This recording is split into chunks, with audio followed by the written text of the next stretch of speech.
Hey folks, man, this is Monk, and we are back with another episode of Classics of Cinematics. And this is your show where we talk about the classic films that shaped and warped our childhoods. Most of this stuff is going to be pre-year 2000. And this is a special season right now. It's Halloween season, spooky season, as I like to say. A lot of people go into the horror genre this time of year. So we're going to be going in with Stephen King's adapted filmography. And I got, once again, my host, Bobby Blockbuster. Yo. And he's going to help me talk about the film Needful Things from 1993. And this is a film that's directed by Fraser Clark Heston. It's always interesting when people go with about three names. Put that off on that. Well, I'm about to F this, man. I've been working on my creepy narrator voice, man. I can dig it. So here's the synopsis on Needful Things. When a creepy older man named Leland Gaunt moves to a small town in Maine and sets up an antique shop, bad things soon follow. Gaunt has the remarkable ability of selling people exactly what they want most, but his ideal purchases come at a cost that involves more than just money. Though Gaunt's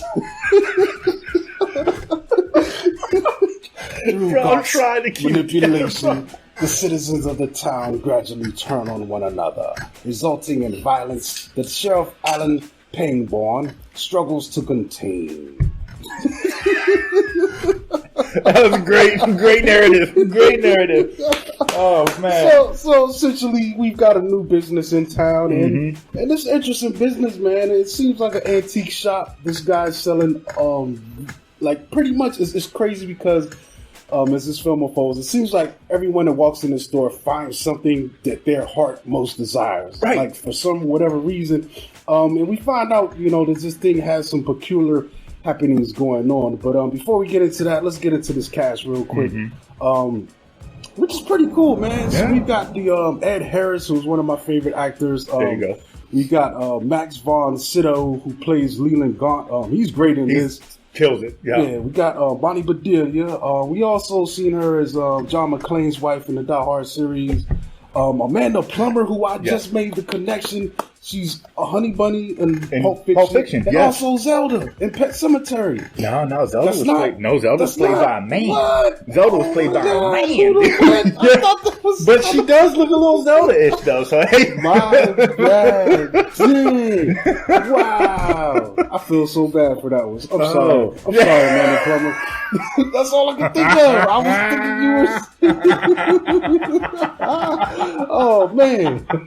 Hey, sometimes we tank them, Hey. So we got JT Walsh, he plays Danforth, Ray McKinnon, Gary Paller, and there's some various citizens of the town. Shane Meyer, William Morgan Shepherd, Valerie Broomfield, she was crazy. Yes, dude. Yes. Duncan Fraser, Lisa Blunt, and more people of this town, So what do we like about this, man? I mean, first and foremost, the concept is what stands out to me more than anything else, because I mean it all coincides with the title. This is the perfect title for this style of film, where people come in to this store. And it's funny, like you said, it's like an antique shop, but it has like a pawn shop vibe to it, the way he wheels and deals.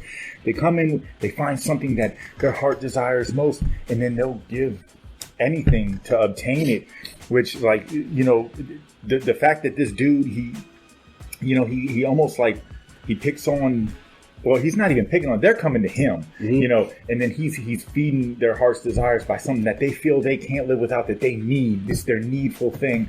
And then, it just kind of just unravels from there. And I think that the way that this story is built, and the constant building, and then the way everything unfolds conceptually is just it's beautiful it's interesting because I like how the first person we get is the kid. Yes. He walks into the store and it doesn't really look like a store. There's things. It looks more like you're walking in someone's well-kept house, or maybe some kind of office or a psychiatrist's office or something. Yeah, an attic or something. Yeah, very well decorated. There's items around, but there's no price tags or anything. And it's funny, the kid comes in and all of a sudden he gets it's a Mickey Mantle baseball card, which reminds me of later on when he spazzes out. But it's a Mickey Mantle and it's autographed to him. And it's a very particular Mickey Mantle. It's a 1956 Topps edition. Yeah, this ain't 56. I don't think this movie... No. Or maybe he's just thinking, well, some guy named Brian was lucky, and my name happens to be Brian, so that's cool. You know, but yeah, so he gives this kid a thing, and it's funny because the kid's negotiated, and he's like, I got 96 cents. And my man's like, I guess I can work with that. He was like, don't you ever tell the buyer or the seller how much money you got. You know what I'm saying? Yeah, that is true, man. And then he so basically he negotiates, I'll take your 96 cents and you're gonna have to do a deed for me, you know. Like a deed? Yeah, deed, something, you know, and it's crazy, you know, he writes his name down, and you realize the deed is going against someone else that's in town, man. It's crazy. Like basically, man, you know, spoilers, you know, we gave you the warning.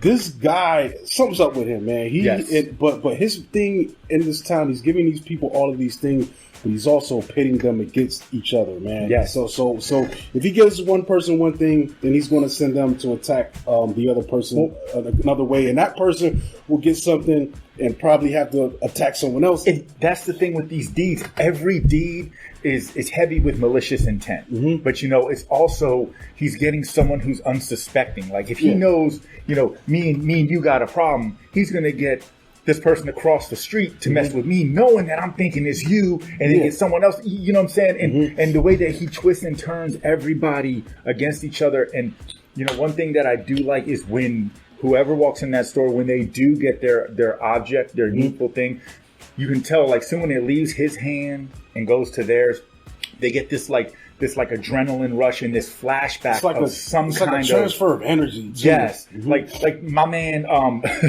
the town drunk, when he finds his football jacket. He's like, well, that's a beautiful jacket, man. And when he puts it on, he instantly goes back to, you know, a time where in his mind was a better life, you know, like, because apparently now he don't got nothing going on for him, and everyone in the town just kind of washes him away like, whatever, dude, you're just drunk and acting stupid. Yeah, it's funny because he basically gets his Polk High School Letterman's jacket back. Like he was Al Bundy. Like, what? That's the one he threw 4 touchdowns in, you know. And I love it too because there's a scene later on where he goes back to the pawn shop. He's like, they threw me out in the rain in my beautiful jacket. Yeah, man, it's crazy, but it's funny. I do appreciate that, man, because you know, most of the people, we do get that moment of what the item is or what the object is, and even if we don't, then we still get, you know, that character background, man. Because I thought it was cool.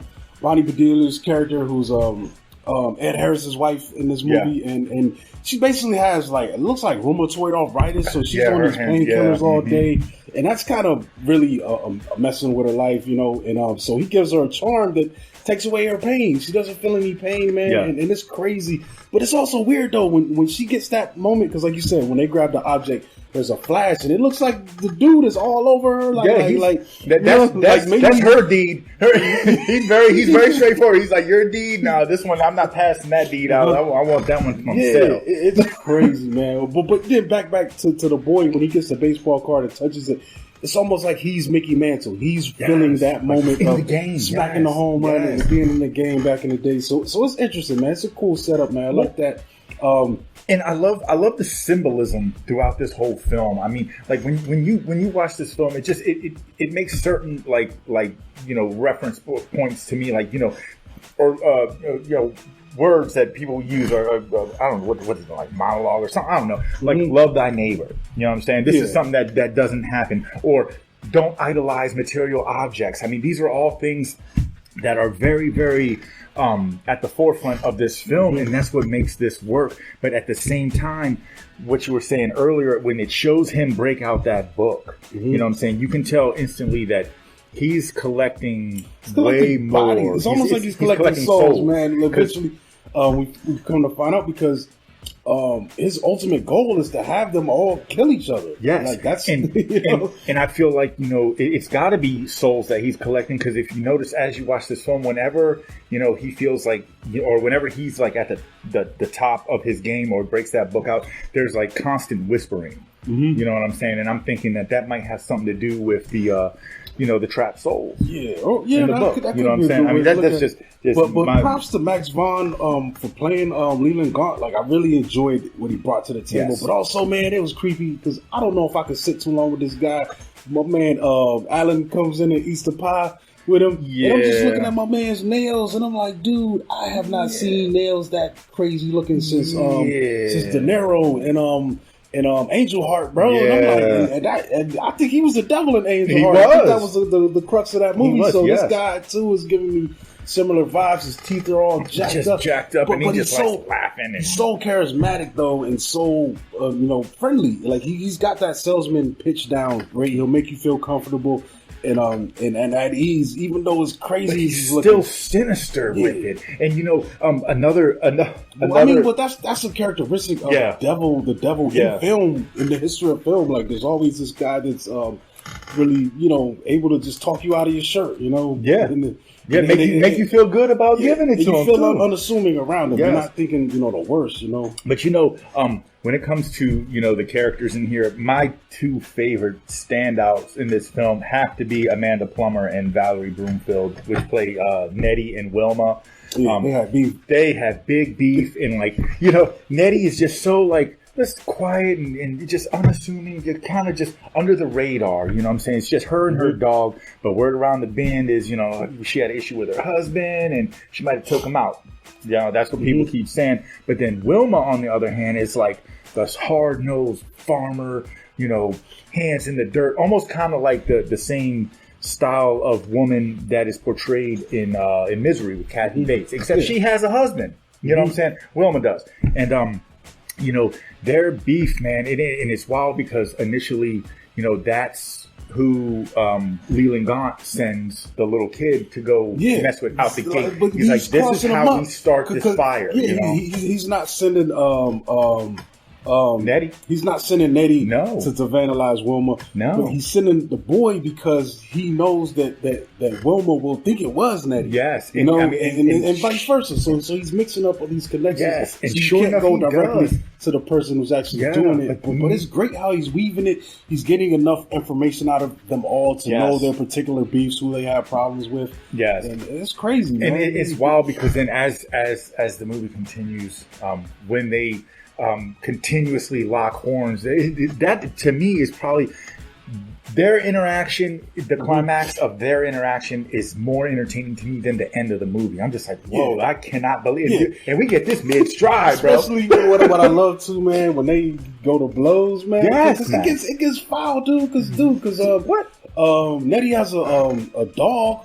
Has a little Rottweiler that Wilma hates, and it's a shame what they did to that dog. Oh my gosh, it's terrible! It's terrible! It's terrible! But then when it comes to the climax, that one definitely makes sense, man. They both cross lines they're at the end of their roads. Dude, it is a crazy fight. Oh my gosh, dude! It's almost as long as the fight from They Live. It's not as long, respectively, but we get about at least 5 to 7 minutes worth of just. I mean, they start at the bottom level of the house, it takes it all the way up top, and then goes outside. They fall off the roof. Man. Oh my gosh! And the whole time, Wilma's husband's just out there feeding the chickens. He's like, "What's going on? I don't hear nothing." He's an idiot. He's a dweeb. Basically, they take each other out, and I think that's when we get the first indication that's his goal, because we get to show him the paper and he crosses out both of their names. So with a check mark. So it's like when he initially gives you your item, he writes your name down. Yeah, but then once you get that check mark, and it looks like he's doing it in different places, because there's a moment too where he's flipping the pages that are already X'd out. So I guess these are other towns that he's open shop in, and And dude, you know what? And I've seen this movie a lot, so I was able to pick this out. If you watch that when he's scrolling through that book, you see for a brief second. The very first page that we see is a place in South Africa, and there's Nelson Mandela's name on there in the book. What? Yes, man. Yes. So hold up. What was Mandela's get back? Because he was still alive at that point. I have no idea. They don't elaborate. But I just saw that. I paused it. I was like, whoa. Wow. So, who really knows what the purpose of that was? 83? 93. 93. 93. I think 93 apartheid. By then, apartheid was kind of, it got, struck down, and then by then, I can't remember the timeline back then. So maybe that was the deed. He helped Mandela get rid of apartheid, but now, but Mandela was crossed out. That means he's dead. No, Mandela's name wasn't crossed out. I couldn't tell, but it was on the list. But it was on the list. So maybe he gave the deed. So it was like Johannesburg. But and that's the thing that because each city, because this list was Castle Rock. Yeah, and then just another little factoid. This is the only Stephen King movie that was made by Castle Rock Productions that actually took place in Castle Rock. Mm-hmm. Normally, it's some other place in Maine or whatever the case may be. Or somewhere close to Castle Rock. Somewhere close to Castle Rock, or Castle Rock is referenced in some kind of someone comes from there or something. But that's the thing about this movie, man. It's like, it's so straightforward and to the point. There's not a lot of plot twists. Mm-hmm. You grasp the concept within the first 15 minutes of the film, see exactly what's going on. Soon when Mr. Gaunt's pulling up in that dope ass car too, mm-hmm. man, what was that? It was like a 1958 Mercedes Benz. I don't know the exact. I know it was a 58, and this was supposed to be the equivalent to a Rolls Royce. Like, this was its competitor car. I want to say it's let me see, did I write that down? I know it's a 58 Mercedes, but nevertheless, the car was super dope. It definitely, it's crazy, man. It definitely looked like something the it's devil definitely would drive. and it's similar to a Rolls Royce, which I think that's really dope. So it shows he's still, even though he's still prestigious with it. Like, he's he's flossing, you know what I'm saying, off the souls and the backbones of others. But one thing that really stands out to me too is the only person in this town that really is unmoved and unfazed and uninterested in what he has to offer is Ed Harris's character. And that's because, like, what do you give someone who seemingly has everything they want? You know what I'm saying? Which I like that, because it seems like as this film progresses and unfolds, I guess he's genuinely happy. Yeah, like he is. He's not in the best station in life, sheriff, but he's content with where he's at. Yeah. So maybe that's a factor. And everyone else had issues, because even Nettie, it wasn't really about that statue. It was what it represented. But for most of them, that's exactly what it was. And another thing that really works with these characters is, the environment that they're in, this little pocket town. Like, and it shows that, I think that this guy, Leland Gaunt, he strategically goes to these little, secluded little areas so he can do his dirt and do his dealings and just pretty much just, unfold them from the bottom up and then disappear, and no one will miss them, because most of the rest of the world, the more heavily populated areas, don't even know these areas exist. And that's what really works for this film as well, is this small town setting, and really, really cool music as well. I love the opening score, and it feeds into what's going on, because everyone knows everybody. So even the beefs, they are known. You know what I'm saying? So even when this kid's running around doing all kinds of stuff, but no one's suspecting him because we know you and him have beef. You know what I'm saying? So it's crazy. It's almost like in these little towns, it's like every day is like a family reunion. You go to a family reunion, everybody knows everybody else's business. Because everybody talks. But in this town, it's like every day is like that. You know what I'm saying?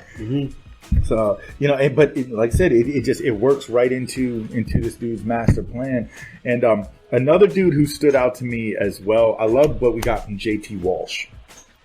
He was the dude, the salesman, who was also extorting the money. Like, he was embezzling. I think his Needful thing was probably one of the coolest things that I saw. Like, I was like, wow, that's a cool Needful thing, because he pretty much, he got Biff's almanac. You know what I'm saying? Like, he got this little horse racing track because he, got his gambling issues. And you touch the horses, you read the paper for the races that are going to be ran for that day. You touch the horses and name each one of them from the horses. and then the track will show you who wins the race. Yeah, man, and then, that was cool. Then he's caking. I'm like, dude. I actually liked the way that little racetrack looked. I wonder if those were real things, like, or they made that for the movie. I have that was no Cool, idea. man. It was like it reminded me of those vibrating football tables, you know. But, I have 2 of those. but like horse racing version, you know, like some kind of cool looking mechanical. And every time, like, apparently the races are ran different. But, just in my mind, I'm like, dude, like, for a long time, I thought the only thing I'd ever really want from a movie is that sports almanac that Biff got in Back to the Future 2. But this would be a close second. I don't know much about horse racing, but this machine is telling me who's winning. That's all I need to know. Yeah. That's definitely a good thing, man. But it comes to a climax. I thought was pretty cool too, man. Pretty much, Alan rolls in the middle of town. He figures it out, man, that this guy's up to no good in the nature. Yo, that scene was dope though. Yes. With the kid with the pistol. Yeah. And I was like, yo, this is crazy. And I was kind of hoping, I was like, are they going to do it? But they kind of did. You didn't see nothing. They do it in the novel. They don't do it in the movie. In the movie, I think the kid does shoot himself. He just doesn't die. And it happens off camera. Yeah. It's basically the kid kind of figures out that he's being corrupted by. He knows that what's his name? Gaunt is evil. He's like, yo, he's a devil. He's also the only one who saw him in his true form. He was like, yo, he comes to me when I'm sleeping. Yeah, and he's like, I don't want this no more. Yeah. And he's basically going to take himself out. And there's a funny scene. My man Aaron Harris is running in this slow motion, and he's got the joke to his head. And then it's like boom, and then we cut away. And I was like, yo, see that? He's like, fuck Mickey Mantle or something. But it reminded me of my man Lil G on Bronx Tale. Yeah. Fuck Mickey Mantle. But yo, it's crazy. It's a crazy scene, man. I thought that was pretty cool, man. And then and like you said, like, I mean, with that scene, like the way this film just like it just builds, never strays, not a lot of plot twists, and then from that, it just takes us right into the third phase of this film, which is where Ed Harris has it all figured out. The whole town is pitted against each other, and one thing I thought was interesting. This movie clocks in at 2 hours exact, right? Mm-hmm. But there is a 3-hour version that nobody has ever seen. They didn't even release the uncut version. I know this because I tried to track it down. Mm-hmm. But and I was reading into it, and they said that in this extended version, we also get a deeper look into the kid's mom, which you only get a glimpse of her at the end. Mm-hmm. And when Ed Harris is like, he's like, your son tried to eat a bullet, blah, blah, blah. And if you notice, her Needful thing were Elvis glasses. What? She's wearing the Elvis shades. Oh my God. And so in this 3-hour version, apparently they give a little more of the backdrop of his upbringing and the stuff that the mom's going through. Because I mean, you see initially out the gate, my man skipping school. Yeah. He was full on willing to throw the mud poo all over Wilma's sheets and then double back and apple kebab her house. That's a crazy part, man. Might be worth like $700. Ultra rare, dog. Ultra rare. It's wild, man. But I do like the climax because two of the dudes, I think the salesman and it was the cop, the other cop, or I can't remember. No, it was the deputy and JT Walsh's character. They got big beef. Their beef goes to this is like DEFCON, bro. My man's got bombs. There's bombs all over the city. He's ready to just go nuke and take everybody out, which is really the devil's grand plan. I love that scene. It's like everyone in the town is fighting. The Ed Harris comes in and he hits the Spike Lee, wake up! Pretty much. Yes. Like on school days with Fishburne King. And everybody actually stops and they listen to him for a second. Yes. But then they just get right back to it. Dude, even the two religious figures are at each other, so they're fighting. The pastor and the reverend. And I like how Gaunt is in his store on the side just egging it on. He's like, hey, let them fight. Yeah. He's like, let them kill each other. Do it. Let them do it. Yeah, because my man Ed Harris has the pistol because my man's about to hit the dude with that big blade. Yeah. The big sickle thing. Yeah, he's like, ah! but the cool thing about the climax is like nuts. we get a small taste before Gaunt even starts stirring up this pot that there are all these little beefs amongst everybody. Like You know, you see when Ed Harris goes to see the one pastor guy, the Reverend's like laying stickers down. He's like, man, we gambling night, blah, blah, blah. Or, you know, you get the Nettie and Wilma beef. So this is just like, I mean, I guess for all respective terms, this was the devil's playground. He already knew they had problems. All he had to do was throw gas on the fire, and he did it with ease. Yeah, and the funny thing is, he probably got away with it most of the time until...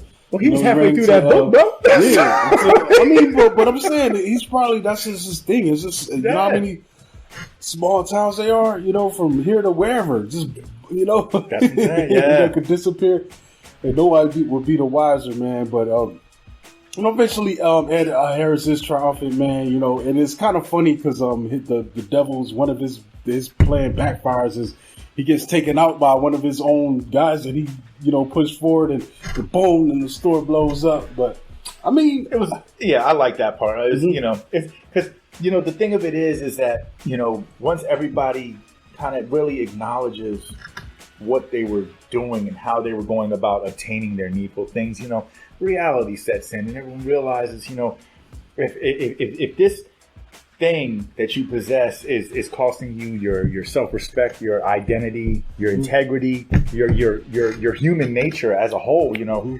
the willingness to care about somebody else, and it's just, you know, it's like this. It's like, even though the you know, it's happening at night, it's like you see the rays of sunshine. Everyone's just like, oh man, and then, you know, Gaunt didn't look so comfortable anymore. You know, I thought that was a really cool way to make everything kind of you know. There was actually too. Also, I want to point out there was some cool visual effects, but the practical effects that they put on this, like the makeup and stuff like that, man, those are pretty cool, man. Especially that scene where Bonnie Badoo's character, like her knuckles just start to see the arthritis come back when she takes the necklace off. And it's just like, yo, that was a cool effect because it's actually changing right before your eyes, man. I don't know how they pulled that off. Maybe she was holding prosthetics, holding them up because, you know, she's, you know, to the camera, and then they had some kind of mechanism in there that shrink them down or make the, you know, the knuckles bulge out. But that was pretty cool, man. There was some cool stuff. Yeah, and you know, not for nothing, like I don't think this film, like, it didn't really need a lot of special effects. Yeah, I mean, we got the little spark when they touch and stuff. But it's more about like the humanity of it. Like, you know, like I said, the practical effects, that's cool. But this is one where, you know, it doesn't really focus that heavy on the supernatural aspect outside of the element that is presented out the gate, you know. And we don't really need to see, you know, we don't get no creepy monsters or no ghosts and ghouls and goblins. So I think that it was cool that they took this approach to kind of just leave it up to the viewer to, you know, use your imagination as to, because it's more about what is your thing and what would you be willing to do to get your thing. That's you know, that's the one thought I can't shake every time I watch this film. Definitely a lot more story driven, you know. Well, I think we can, you know, bring this on, and I think overall, man, it's solid, man. It's worth checking out. It's probably middle of the pack for me, you know, with these adaptations, man. It's a solid, entertaining film, but I don't see myself going back to it too often, you know, now that I've seen it. But it does have some really good moments, and I think it does a good job of that classic deal with the devil kind of a story that we get, you know, around, you know, this time of year dealing with these kind of movies. One of my favorite deals with the devil things is this is like a tiny film I remember seeing in school called Bearskin, and that it was awful. It's like awesome. It was awesome, but it was probably like a 15 to 20 minute film, but it's the story of this hunter kills a bear. Right when he kills his bear, man, the devil shows up and makes him an offer. He's like, yo, if you wear this bear skin for 5 years, you can't bathe, you can't wash, you can't cut your nails, you can't shave. He's like, I'll make you richer than your wildest imagination. And he makes him immediately skin the bear, throw the bear skin on him, and that's the only thing he can wear too, and his shoes. And every time he pulls it, goes into his pocket, it's nothing but gold coins every time. So it's crazy. So for 5 years he's living as this messed up, nasty, stinking, mangled dude, but he's got a pocket full of bread. He ends up saving this guy one day, and he makes a deal with this guy. He's like, you know, he's like, the guy offers him his daughter. He's like, you know, after your curse is lifted, you can marry one of my daughters. And he meets the daughters because he saves this guy. And the guy brings him home, but he's still in bearskin mode. He still can't take his shit off. And dude, one of the daughters, I think two of them killed themselves. They just I don't want no parts of this deal. And the one daughter is like, well, if that's my father's wish and you helped him, it's like 5 years when you come back, I'll marry you. And 5 years, devil comes up and he, lifts the curse off. He's rich and cleans up real nice, and he goes back and gets his bride, and he shows up like a baller, yo. It's a wild story, but I love it, man. It's crazy. And this kind of reminds me of that, just that whole deal with the devil scenario, man. Well, for me, this one is definitely a little higher on my list. Just because of the, like I said, the storyline and the concept. There have been a lot of retellings of this style of story, but for me, I remember, I saw this one yet again in the theater at a very young age, and I was just so taken back by the limits that people would go through to get these objects and these things that they want, all material things. Like, nobody was asking for, anything like to make them a better person or anything with any kind of moral compass or self-worth or initial real value. I feel like we kind of got the Christine thing going on with this too. I don't think it was their choice, really. I think it was the energy detected the vulnerability, and boom. And he, because they didn't come in asking. They were just he would show them. But that's the other thing too that this film showed me at a very early age, that there are people in the world that feed off hatred, and they will try to accentuate that hatred or get you to really hone into it, whatever it may be. Whether there's all forms of hatred, so use your imagination. But I thought that was for that to be at the forefront of this film, it always rubbed a certain nerve with me, and it made this film stand out. And I always enjoy viewing it just because the way everything unfolds. I think that this, it's solid on many forms. Oh, and I looked my notes up. Leland Gaunt's car is a 1958 Mercedes-Benz 300D. That's what's up, man. Yeah, and I would like to buy one of those. That might be my needful thing. Yeah. Well, I think that's it, folks, man. Definitely check out Needful Things, man. And we're going to be back with more Stephen King. We got to get ready to do this next show. But it's been Monkey. You catch me at Monkey Blood on Twitter, Instagram. And follow at Classes of Cinematics on Instagram. And follow at FTC Net on Instagram. That's where we're going to get the home for all the From the Canopy programming, including this From the Canopy film show, and we got Monk's Box popping right now. So, rock and roll. And this is Bobby Blockbuster. You can catch me on Instagram at Bobby Blockbuster 118. And I don't have nothing else. I wanted to be like my man. All right, so man, we out of here. We're gonna catch y'all next time. Peace.